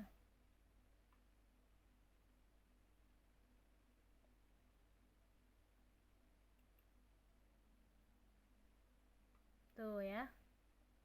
Ini dia barang-barang prohibited itemnya. Tuh. Tuh ya. Dibakar, dimusnahkan nih, ada korek api sebanyak ini ya guys ya. Itu benar-benar nggak boleh dibawa karena termasuk dalam gas dan flammable ya. Tuh. Nah, untuk info-info yang lebih jelasnya lagi, kalian bisa share aja ya. Browsing di sini. Kalian bisa browsing di sini ya guys ya. Sama ada lagi nih. Ada yang tanya ya, Kak, powerbank itu boleh nggak dibawa Kak? Boleh nggak powerbank dibawa? Powerbank kenapa nggak boleh dibawa? Ada yang bilang seperti itu kan? Nih. Powerbank. Kita cari ya. Powerbank. Powerbank yang boleh dibawa.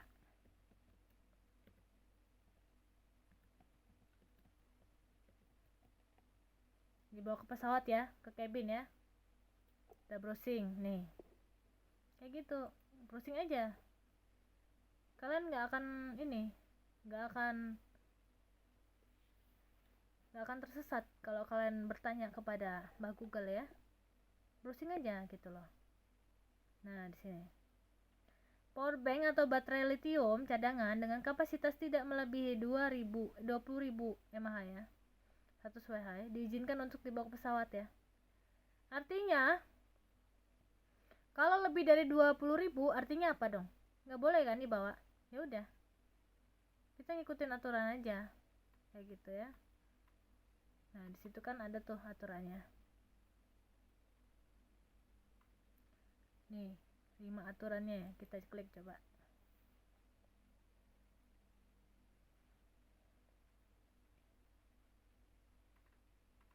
Nih kan, berapa mah tuh. Tinggal klik aja guys, fakta-faktanya tuh. Oke, kalau ada pertanyaan lagi ya yang ingin kalian ketahui seputaran tentang aviation security atau tentang aviasi, tentang penerbangan ya guys ya, kalian bisa komen di channel YouTube ini, atau mungkin kalian ingin saya share tentang hal-hal lain, kalian juga bisa kasih saya saran, kritik, saya terima ya. Di sini kita sama-sama belajar ya guys ya, dan semoga kita semakin berkembang dan semakin banyak ilmu pengetahuan yang kita dapat ya guys ya. Terakhir penutup, kita lihat tentang penerbangan ya guys ya. Sabotase. Kita lihat saja sabotase yang terjadi di sini di Indonesia ya. Coba kita lihat sebagai penutup ya, supaya kita lebih menaati aturan yang ada, bahwasanya akan ada yang namanya ancaman sabotase seperti itu, supaya kedepannya kita bisa lebih hati-hati gitu ya. Ini penutup dari channel ini ya guys ya. Coba kita buka YouTube-nya.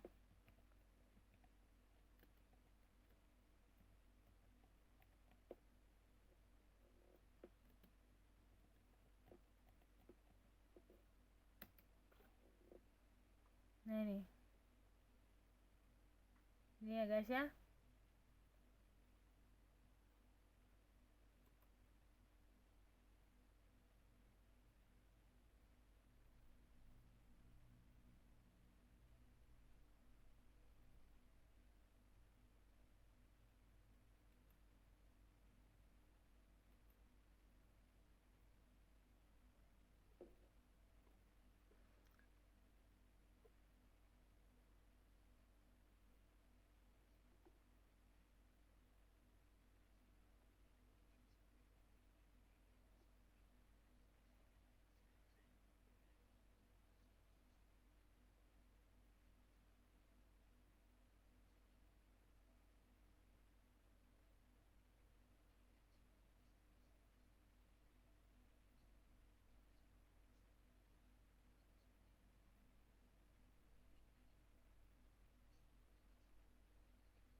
Nah itu guys, inilah yang terjadi kalau tidak ada pemeriksaan ya guys ya. Inilah yang terjadi jika kita itu tidak safety, tidak mau mengikuti aturan ya guys ya. Jadinya seperti ini, oke. Dan ini sudah terjadi di Indonesia ya guys ya. Semoga kita semua bisa saling mengerti, saling support ya tentang aturan-aturan yang ada, dan bisa saling mengingatkan juga satu sama lain ya guys ya. Oke, cukup sampai di sini tentang PKPN ya guys ya. Di sini saya juga mau share tentang channel saya.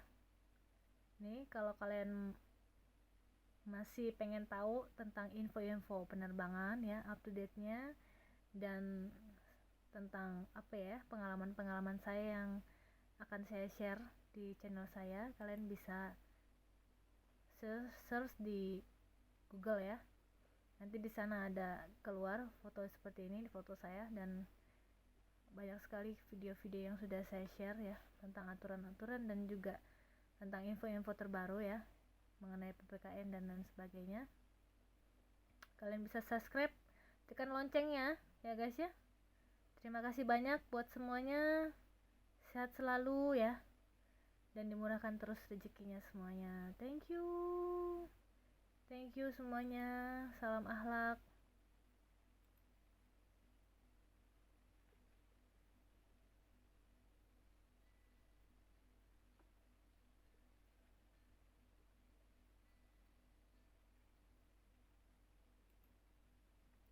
Oke, terima kasih.